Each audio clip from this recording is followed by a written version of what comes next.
Tumewakamata watuhumiwa 29 kwa tuhuma za mauaji na chanzo ni uzushi wa kuibiwa nyeti.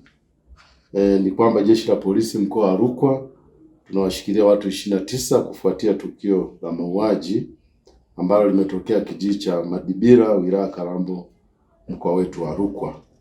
Tukio hili limetokea tarehe 20 mwezi Agosti 2026 majira ya saa 12:45 jioni, ambapo vijana 7 wa kampuni ya simu ya Halotel walifika katika kijiji hicho kwa ajili ya kutoa huduma za kusajili laini za simu.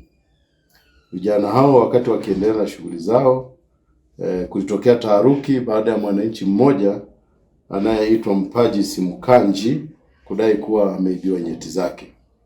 Baadhi ya wananchi walianzisha vurugu na kuwashambulia vijana hao kwa kutumia mawe, fimbo pamoja na silaha zingine za jadi.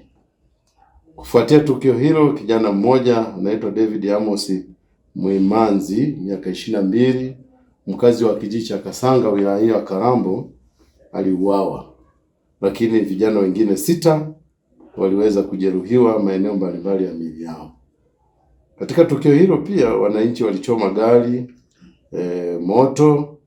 Gari hilo ni lenye namba za usajili T157 DQP aina ya Nissan, na ndilo waliokuwa wametumia wale vijana kwa ajili ya kusafiria kutoka Kalambo mpaka kwenye hicho kijiji cha Madibira.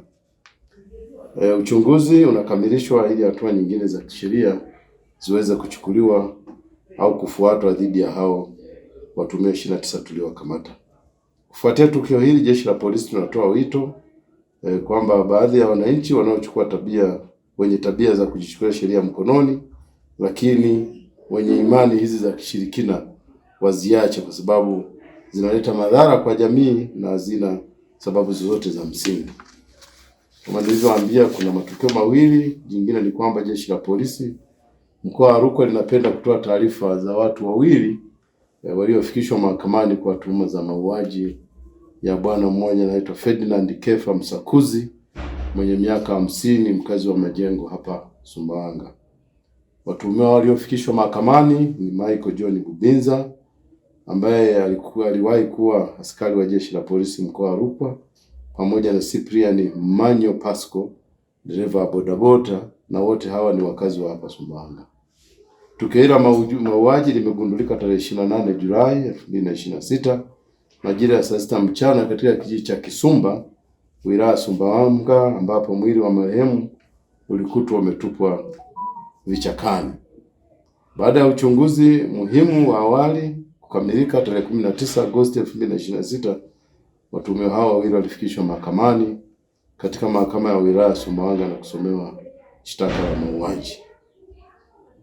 Jeshi la Polisi tunaendelea kutoa wito kwa wananchi waendelee kutoa ushirikiano kwa Jeshi la Polisi kwa kutoa taarifa zinazoweza kusaidia kubaini, kuzuia na kutanzua uhalifu ili hatua za haraka ziweze kuchukuliwa, kwani hakuna mtu aliye juu ya sheria.